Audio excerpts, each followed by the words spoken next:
phone tilted toward her face, thumb moving in the lazy rhythm I'd learned to ignore. I was at the kitchen counter, finishing a system diagram for work, the kind of thing no one notices until it collapses. She laughed. Not at me. At her screen. Later that night, I saw it myself. A post she'd shared to her public account. A meme about modern relationships. Something light, sarcastic, built for engagement. The caption was hers. Let's be honest. Husbands are replaceable. If one doesn't work, you upgrade.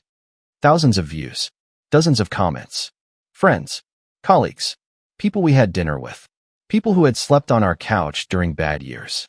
The reactions came fast. Laughing emojis. Fire emojis. A few men chiming in with ironic agreement. One name stood out. Jake.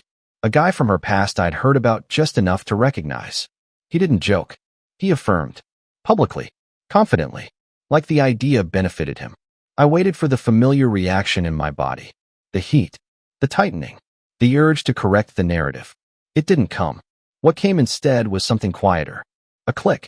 Sarah didn't mean it as an announcement. She meant it as leverage. A way to shape perception without confrontation. To put me in a category without saying my name. To let the crowd do the work. She never asked how I felt about it. She never needed to. In her world, silence meant consent or weakness. Usually both. I closed the app and went back to my diagram. Boxes. Dependencies. Failure points. In my line of work, you don't panic when a system shows signs of decay. You stop feeding the unstable parts. You reroute resources. You prepare for graceful shutdown. The next morning, she asked if I'd seen the post. Her tone was casual. Curious. Testing. I said yes. And that I agreed. She smiled, relieved. Thought she'd won something. That was the moment I stopped planning our future as a shared project and started treating it like a system already in decline. The first thing I changed wasn't visible. I stopped anticipating her needs. For years, I'd done it automatically. Calendar reminders for her launches. Quiet budget adjustments when a campaign underperformed. Picking up slack so her public confidence never cracked. That morning, I noticed the habit forming and let it die mid-thought. Sarah moved through the apartment like nothing had shifted. She hummed. She filmed a short clip by the window, light catching her face just right. I stayed out of frame. Not deliberately. I just didn't orbit anymore. By noon, the comments under her post had doubled. Screenshots traveled faster than explanations ever could. Someone at my office recognized the meme and laughed about it in the break room, not knowing it had landed in my kitchen first. He wasn't mocking me. That was worse. He thought it was normal. Later that day, Mark from finance pulled me aside. He didn't mention the post directly. He didn't have to. He asked if everything was solid at home. His voice carried that careful tone people use when they think you're one bad night away from making mistakes. That was the first external signal. The first proof that her joke wasn't contained to her audience. It was reshaping how others indexed me. That night, Sarah asked if I was quiet because I was upset. She framed it as concern, but her eyes were already on her phone. She didn't wait for an answer before pivoting to analytics, reach, engagement. She mentioned that Jake had messaged her privately, congratulating her on owning the narrative. She said it like it was a win for both of us. I listened. I absorbed. I said nothing. After she went to bed, I opened our shared planning folder. Travel reservations. Joint savings. A tentative house upgrade we'd been circling for months. None of it was wrong. It was just built on assumptions that no longer existed. Replaceable systems don't get redundancy. They get phased out. I didn't feel angry. That surprised me. What I felt was clarity. The kind that shows up when you stop trying to be understood and start preparing to be unreachable. Before sleeping, I made one small adjustment. I moved my next paycheck into an account she didn't track. Not to punish. Not to hide. Just to see what happened when I stopped reinforcing a structure that no longer respected load-bearing parts. The next morning, she posted again. Another joke. Louder this time. I watched the comments roll in and realized something important. She needed the audience. I didn't. The proof didn't arrive dramatically. It never does. It came in fragments. Patterns. Small inconsistencies that only stand out if you're trained to notice them.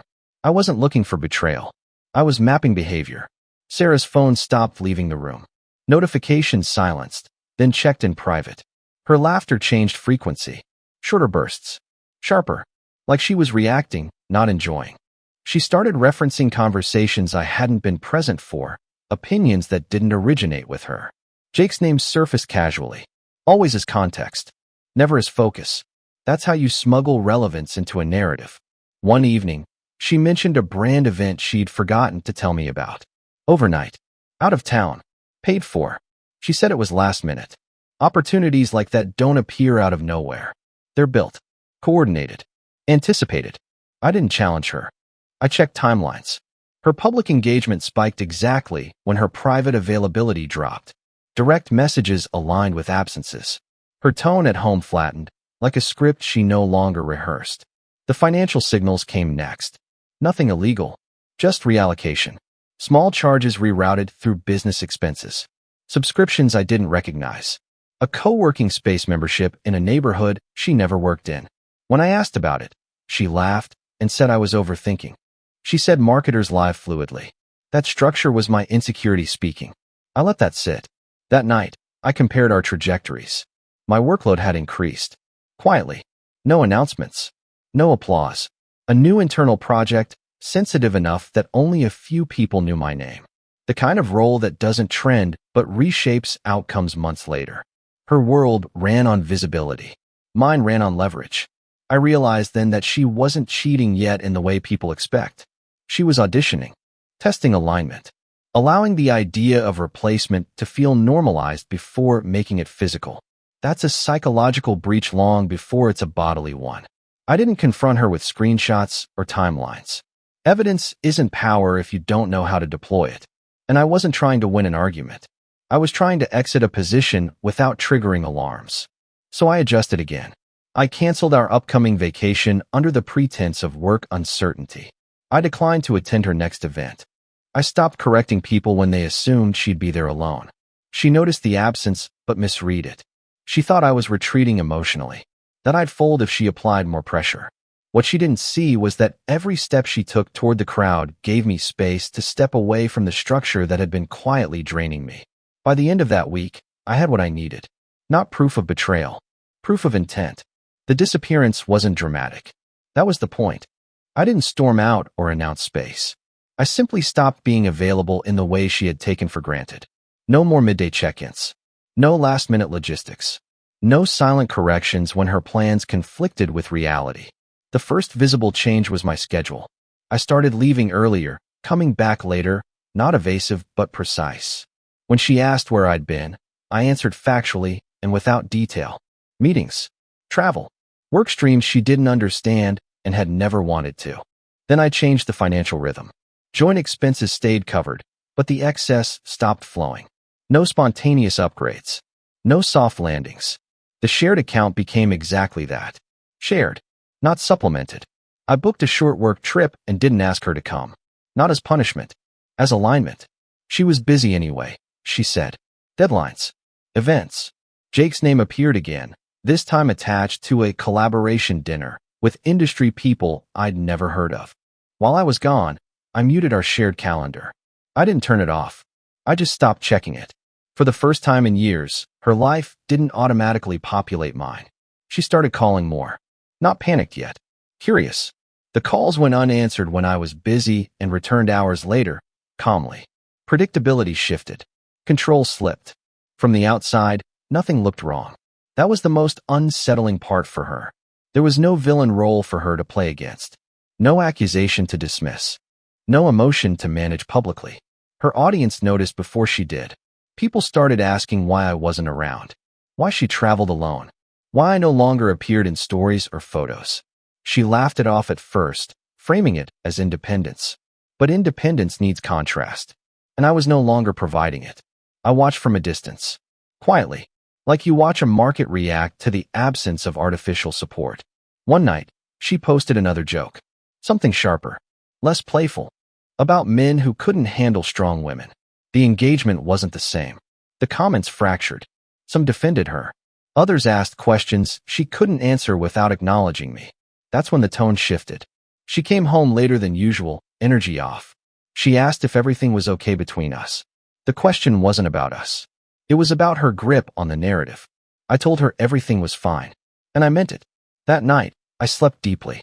Not because things were resolved, but because they were finally moving without my constant intervention. She thought I was pulling away. What she didn't understand was that I had already stepped outside the system and was watching it recalibrate without me. I never contacted Jake. That assumption alone kept me invisible. People like him expect confrontation. They measure worth through reaction. Silence, to them, feels like permission. That's why they overextend. I didn't need access to him. I needed context. Jake's online presence was loud but sloppy. He built authority through frequency, not depth. Every post contradicted the last. Every win required witnesses. That kind of person always leaves seams. I noticed that his credibility was tied to borrowed proximity. He commented early, aggressively, on Sarah's posts, aligning himself with her audience. He framed himself as supportive, insightful, indispensable. Not romantic. Not yet. Strategic. At the same time, he advertised partnerships he didn't fully control. Claimed leadership roles that weren't documented. Promised outcomes that depended on other people staying quiet. I didn't expose him. I didn't warn anyone. I didn't even mention his name. I simply stopped buffering Sarah's professional world from reality. When she asked me to quietly review a contract tied to one of his collaborations, I declined. Not emotionally. Logistically. I said my workload wouldn't allow it. She looked surprised. That had never been an issue before. When she hinted that my presence at an upcoming dinner would help set the tone, I said she didn't need me there. I meant it. And so did everyone else. The dinner happened without me. So did the follow-up conversations. So did the misalignments. Within days, questions started surfacing in her circle. Nothing accusatory. Just uncertainty. People asking for clarification. For verification. For details Jake couldn't provide without unraveling the story he'd built. I watched the ripple effect quietly. No fingerprints. No credit. Sarah noticed the shift, but misattributed it. She thought the audience was fickle, that algorithms had changed, that visibility required more effort. So she pushed harder. And the harder she pushed, the more obvious the cracks became. Jake stopped commenting publicly. His tone shifted. Defensive now. Explanatory. The kind of energy that signals retreat without admitting it. I didn't feel satisfaction. Just confirmation. By removing myself as stabilizer, I'd allowed the system to test itself under real conditions. It failed faster than I expected. One evening, Sarah asked why things felt heavier lately. She said it like a problem we needed to solve together. I didn't correct her. I just realized that for the first time, her chaos was no longer my responsibility to manage. And that changed everything. The shift became public without anyone announcing it. That's how reputations usually fracture. Quietly, then all at once. I first noticed it through absence. Invitations that used to include both of us started arriving addressed only to Sarah. Not out of respect.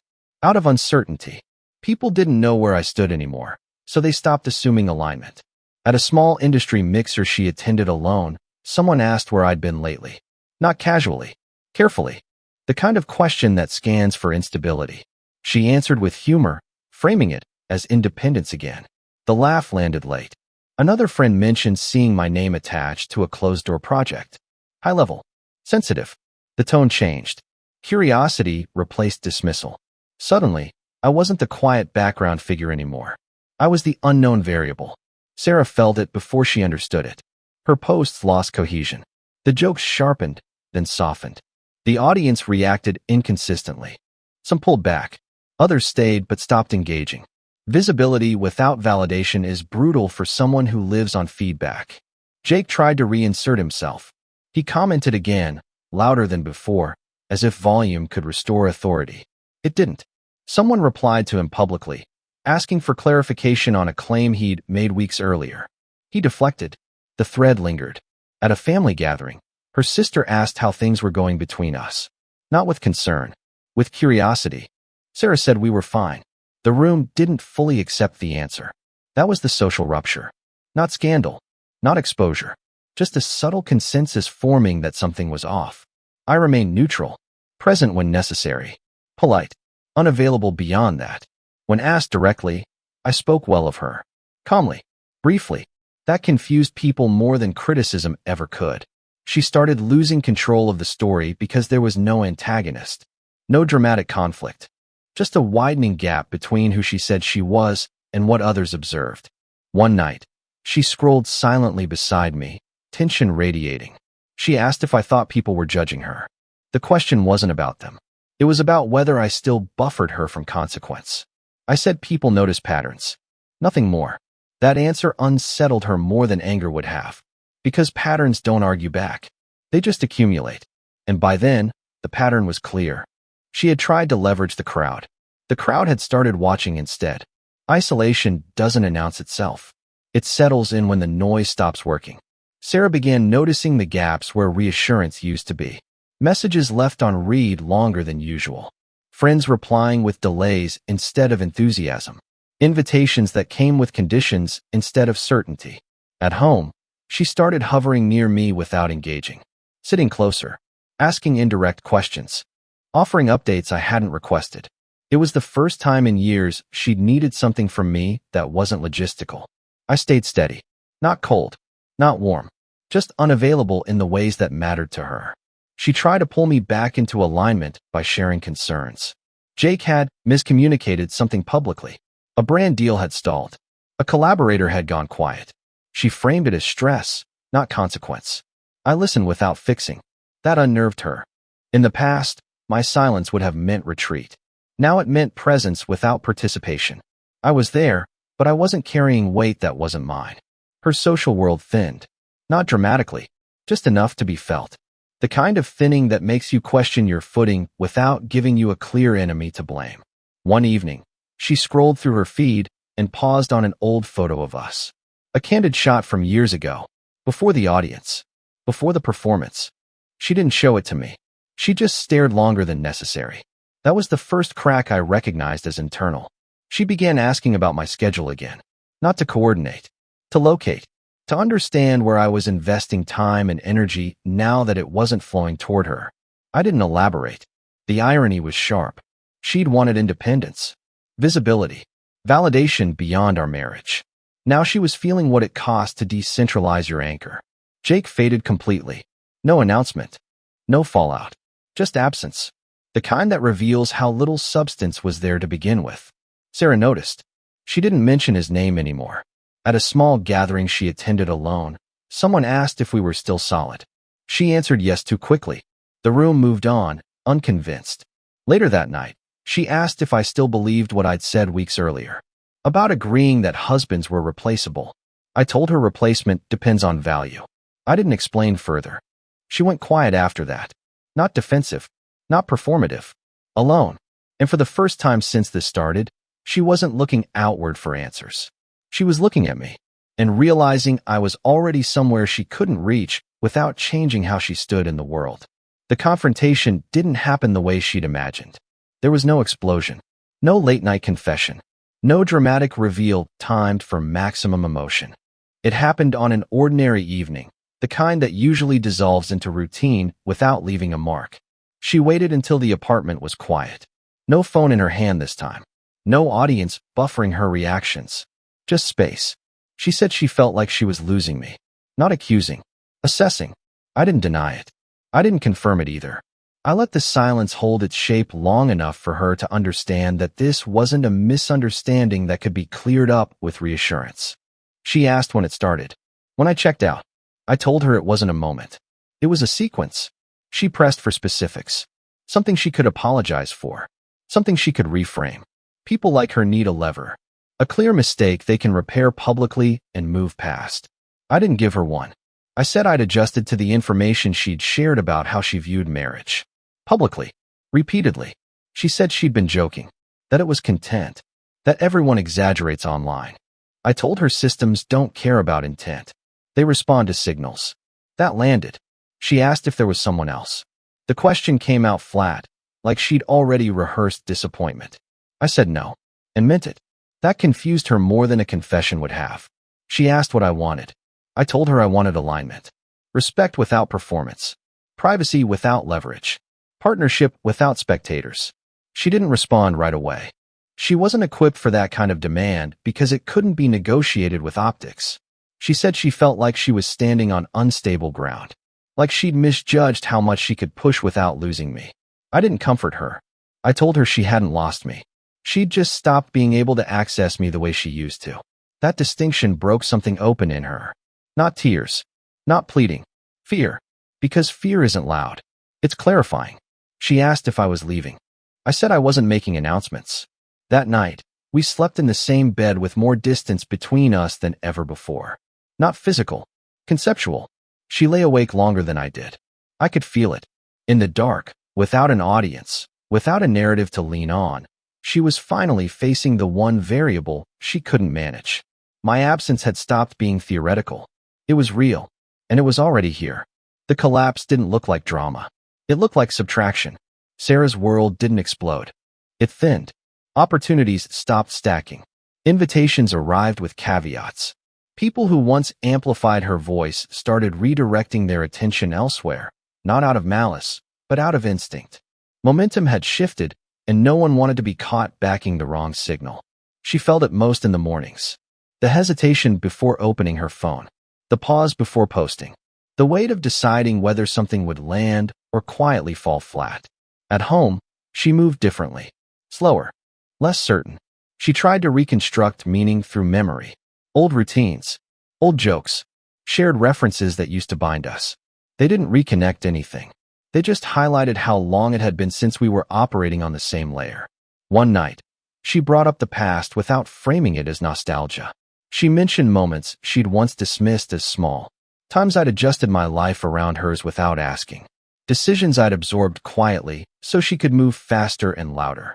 She wasn't apologizing. She was assembling evidence. That's what happens when the present stops cooperating. People reach backward, looking for anchors they ignored when the ground felt solid. Her professional confidence cracked next. Not publicly. Internally. She second-guessed choices she'd once made instinctively. She asked for input and then froze when it wasn't performative. Advice without applause is hard to trust if you've built your identity on reaction. Jake was gone completely by then. Not even a cautionary memory. Just a blank space where momentum had once been projected. That absence did more damage than a betrayal ever could. She realized she'd risked a stable structure for attention that evaporated the moment it demanded accountability. I didn't intervene. I was already living differently. My days were quieter, more deliberate. Work expanded into territories that didn't require explanation. My name carried weight in rooms she'd never enter, and I liked it that way. Her collapse wasn't my victory. It was simply no longer my concern. That realization came to her slowly, then all at once. She stood in the kitchen one evening, looking at me like someone seeing depth where they'd assumed a flat surface. Not desperate, not dramatic, just aware. Aware that I had been the constant she'd treated as permanent. And that permanence, once withdrawn, doesn't announce its return. It waits. Or it doesn't. The end didn't arrive as a decision. It arrived as a state. Sarah stopped trying to fix things through effort. No more reframing. No more content experiments disguised as growth. The audience had moved on, and for the first time, there was no crowd to absorb her fear. What remained was just us. And the quiet. She approached me one evening without strategy. No timing. No emotional buildup. She didn't ask for reassurance or forgiveness. She acknowledged something instead. She said she finally understood what she'd traded. Not the marriage. The posture. She admitted she'd mistaken stability for stagnation. That she'd confused visibility with value. That she'd assumed I would always be there, absorbing impact, because I always had. She didn't cry. She didn't dramatize it. That restraint told me more than tears ever could. I listened. Fully. Calmly. And when she finished, I didn't rush to respond. That was the final shift. I told her I wasn't leaving. But I wasn't returning either. Not to the version of us that relied on public leverage. Not to a dynamic where respect was conditional on reaction. Not to a marriage that existed partly for display. I told her if there was anything left to build, it would be quieter. Smaller. Slower. Invisible to everyone else. No jokes. No performances. No narratives crafted for approval. Just alignment. I didn't promise permanence. I didn't promise comfort. I promised clarity. She accepted it without negotiating. Because there was nothing left to bargain with. No audience. No leverage. Just consequence and choice. That night, I packed nothing. I didn't announce a new chapter. I didn't need to. The next morning, she posted nothing. Neither did I. Weeks later, someone asked if we were still together. I said yes, but not the way they meant. Because I hadn't disappeared. I had just stopped showing